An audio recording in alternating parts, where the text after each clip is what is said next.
Hey guys, welcome back to my channel. You're watching United TNT and this is Kostub. Today's video is all about the post-match reaction after our game against Leeds United. Sadly, Manchester United lost this match at home at Old Trafford to Leeds United by 2-1. Okafor scoring both the goals in the first half, followed by a resilient 10-man United putting up a show, trying to get the equalizer and trying to win the game. But sadly, it was just one goal that we could get back and losing the match to 1 to Leeds United, one of our fiercest rivals right there among the top against Liverpool, Arsenal, Chelsea, Manchester City. All of them are the fiercest rivals for Manchester United. But yes, Leeds United are one of those teams. So, Leeds United, first Premier League win at Old Trafford since 1981. I was not even born then. That's how long Leeds have taken to win at Old Trafford in the Premier League. Sadly, it's not a good day for United. Liverpool winning the game, Chelsea lost. That's the only good point. Aston Villa drew. So now in the race for the Champions League spot and the third position right now, Villa and United are now tied on 55 points. Liverpool at 52. We have to play Liverpool. Next weekend, we have Chelsea. So these 2-3 games will decide how the Champions League positions will go. But coming to this match, it was a very disappointing display from Manchester United in the first half. And we will look into more details of how this game went. But Michael Carrick has had his first defeat at Old Trafford as a Manchester United manager after 7 games. He had won the previous 6. This is the 7th game that he has lost. Not a good day for United. Stay tuned for an in-depth analysis. Now, quick look at how the match unraveled. I think from the team lineups, there was a little bit of shock with Kobbie Mainoo not in the starting 11, Bryan Mbeumo being dropped to the bench. These were two of the bigger surprises in the starting lineup. I was hoping that Dalot will be fit and ready to play, but I think he was still ill. So Mazraoui came in for his position. And in place of Mainoo, it was Ugarte. And Šeško got the start in front of Bryan Mbeumo. I have my doubts on the starting 11 and I will deep dive into that later. But this was the lineup. Obviously, Maguire was out, so Martinez had come in. And what a game for Martinez, right? Stopping a third goal for Leeds United from that sliding tackle that he had on the goal line to cut to 10 minutes later, getting a red card for pulling Calvert-Lewin's hair. Amalgamation of ups and downs in just 10 seconds for that guy. He will miss the next 3 matches for United because it was a straight red card. But coming back to the match, I think United started really slow. There was no cohesion, there was no aggression. The passes were not right. The second balls were not being won. And I think Leeds United had a very good chance to go 1-0 up in the second minute of the game, which Calvert-Lewin missed. And after 3 minutes, it was again a cross from the right-hand flank. Lenny Yoro was at the center of both the United goals. In the first one, I think he was fouled by Calvert-Lewin because Calvert-Lewin had pushed him a little, and that's why Lenny Yoro could not clear the ball. The ball fell to Okafor, and it was a split-second shot by him, and it was a goal. 5th minute, Leeds United leading at Old Trafford, scoring at the Stretford end. So, a very sad start by United. And I think that continued till the 35th and 40th minute. United were being battered in possession. Leeds United were having a game plan of putting the ball wide and then crossing those in the Manchester United penalty box. I think United were not very comfortable attacking against a 3-man defense of Leeds United. That's the formation that Leeds United were playing with, and United found it very difficult in the first half to break that formation. Ironically enough, United were trying to play in that position under Ruben Amorim. So it is funny how things tend to play out in this footballing world. But yes, United could have been 4 or 5-0 down in the first half easily. Couple of saves from Lamens, couple of missed kicks from Leeds United. But it was a little bit of positive that we only were 2-0 down by the half time and we were going in the half with just 2 goals back. In the second half, I think we started really well. United tweaked the formation a little. I think the wingers were given some more tactical nuances to cover up on the flanks for the 3-man defense of Leeds. And that's what changed the game for United. United were aggressive enough. They were pressing more on the Leeds midfield and the defense. And that's how we started to create a little bit of chances in the second half. However, I think the Martinez red card changed the game a lot. And you will always think that once a team gets a red card, it will be the other team that will dominate the game. However, in this game, post getting a red card and going down to 10 men, United became a different beast. The gameplay improved massively. We were attacking more, and we were the only team who was looking like that we will get the next goal and we will go on and win the game. So that worked in our favor. However, I would 100% disagree any day, each day, till the next 365 days, if you ask me if this was a red card or not. It was not a red card. Yes, I get it that Martinez has pulled the hair of Calvert-Lewin, but you have to see the entirety of the play in motion. Calvert-Lewin and Martinez both jump for a ball that has been cleared from the Leeds goalkeeper. When you are in the air, you want to grab something, right? Both of them are in the air. When Martinez is coming down, he's trying to grab hold of something so that he does not fall. If he had grabbed Calvert-Lewin's shirt, it might just have been a foul. It might have been a yellow, but it would never have been a red. Because while going down, his hand caught the hair of Calvert-Lewin, who, by the way, has long hair. Had he had short hair, probably this would not be a red card, right?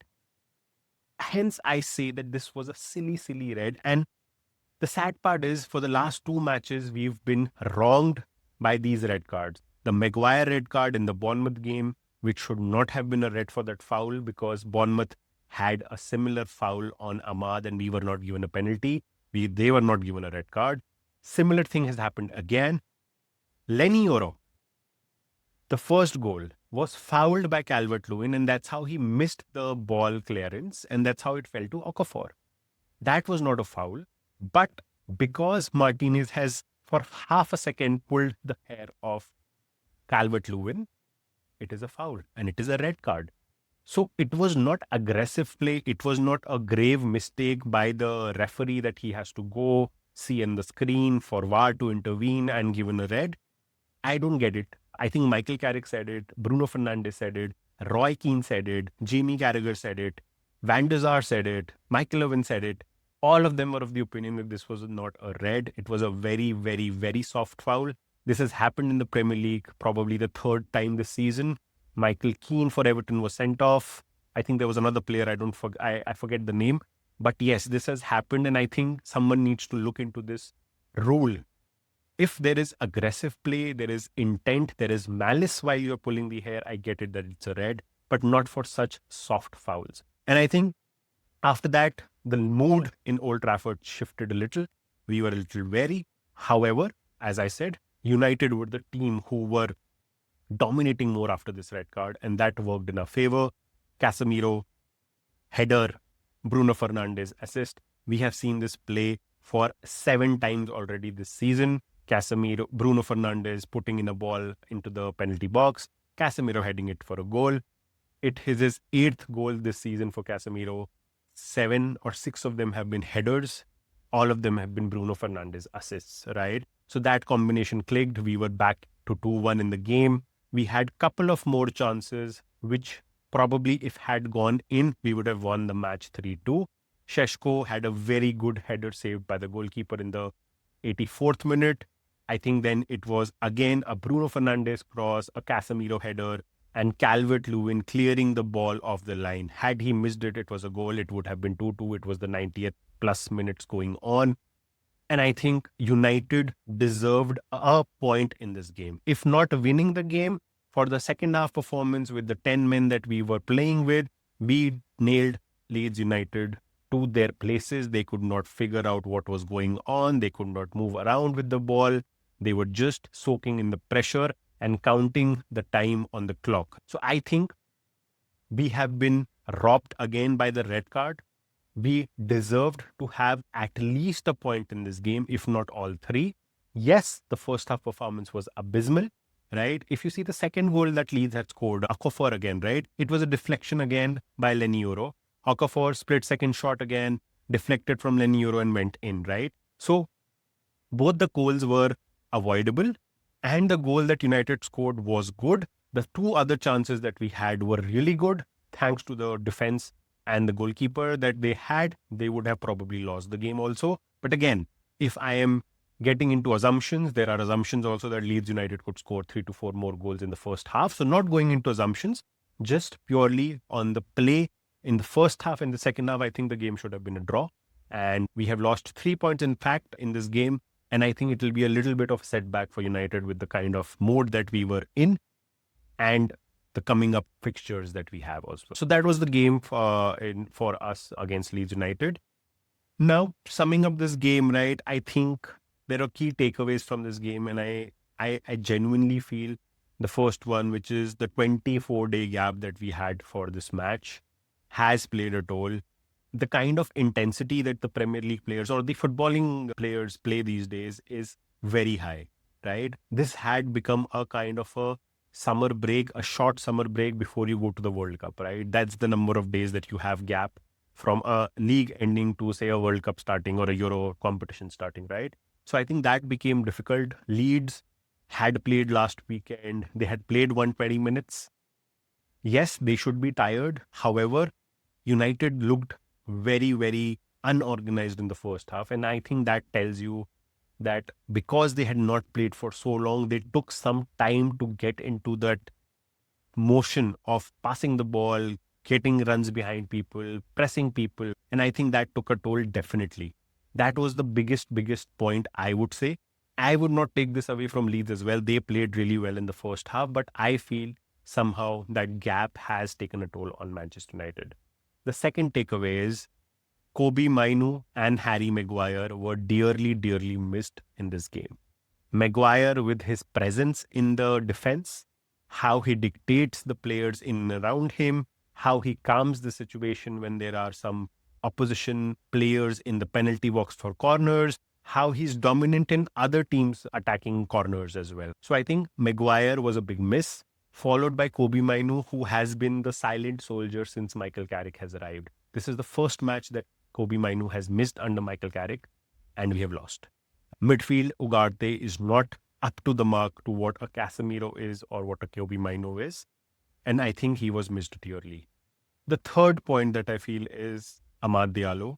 Yes, he's a wonderful player. He gives it his all, although he's not scoring. He does not stop running. He makes sure that he's chasing each and every ball, passing into the penalty box, taking up shots. But his return on goals is negligible.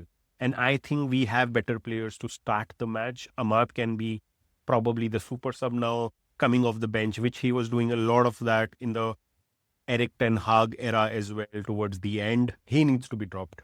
He should have been dropped yesterday. Mbeumo should have started. I don't know what was the rationale behind Mbeumo not starting. If I've missed that conversation, I don't know. But Mbeumo came off the bench and I think he was fit enough to start as well.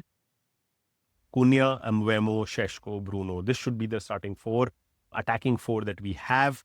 Amad should be dropped. I think that is something that Michael Carrick needs to address. I've been saying this for a couple of matches now, that he needs to prove himself. Amad needs to prove himself. And if dropping him gets the energy back in Amad, making sure that he's scoring goals, then why not do it? So I think these 3 points are something that we have to take away from this game, followed by a tough match against Chelsea away. We do not fare well at the Chelsea stadium. Stamford Bridge has not been a stomping ground for us. But Michael Carrick did manage a match against Chelsea when he was the caretaker manager, and we had a 2-2 draw. Cristiano Ronaldo and Jadon Sancho scoring in that game back in 2021 or 2022. So yeah, these were the key takeaways and what we probably need to now look up in the next match against Chelsea. The only positive thing about this match was Bruno Fernandes getting his 17th assist of the season, closing on the Premier League record of 20 assists again. I am going to cheer him all the way. 6 games to go, 4 assists to break the record, 3 to match it. I am 100% sure that he will get those assists and get the Premier League assist playmaker record under his belt. And I think he should be the PFA player of the season as well. But more on that later. Other than that takeaway, I don't see any other thing that was positive. Yes, the spirit that United showed was great. 10 men playing as if we are 11 and the other team is 10 and trying to win the match. That was commendable. Did not see that under Ruben Amorim, did not see that under Erik ten Hag. So that is something that is instilled by Michael Carrick now. And I think that's a good thing. That is something that we were missing for the last 4-5 years. And that kind of Manchester United magic is back in the team, which is very heartening to see. Other than these two positives, I did not see a lot of takeaways from us. Casemiro, again, gave it his all, got the goal, could have gotten the second goal. Other than that, I think it was a sad, sad day for United. Leeds United were the happier lot. Daniel Farke going down on his knees after that final whistle tells you everything that you want to know. Leeds have now opened a 6-point gap against Tottenham, who were right now in the relegation spot 18th. So a good win for Leeds United, a first Premier League win for them since 1981. Michael Carrick has to now show some mettle and bounce back. This is what everyone was looking forward to, that when the tough days come and when Manchester United start losing, how does Michael Carrick make his team bounce back? This will be the test. You have Chelsea away, then we have a home game against Brentford and followed by a big, big clash against Liverpool, who are amongst the Champions League position. And I think that match will decide. These two matches will decide where United finish in the top 5 position, Chelsea and Liverpool. If we win both these matches, we are through. But if there is any ups and downs in these two matches, then we are in for a ride till the last game. So not a happy day, not a positive day for United. Again, refereeing decisions harping what a performance it could have been. 2 red cards in 2 last games have been unfair, to say the least. And I think that is a sentiment that a lot of Manchester United fans and a lot of football fans also have. So yes, that's been the match that we had at Old Trafford. We will come back with the pre-match build-up to a game at Stamford Bridge against Chelsea this weekend. This weekend is going to be big for the title race as well, and for Manchester United as well, and also for Tottenham for the relegation battle that they are in. But if you like the video, please hit that like button, comment if you have any different thoughts or if you resonate with my thoughts as well. And keep watching, keep liking, keep subscribing. Till then, GGMU.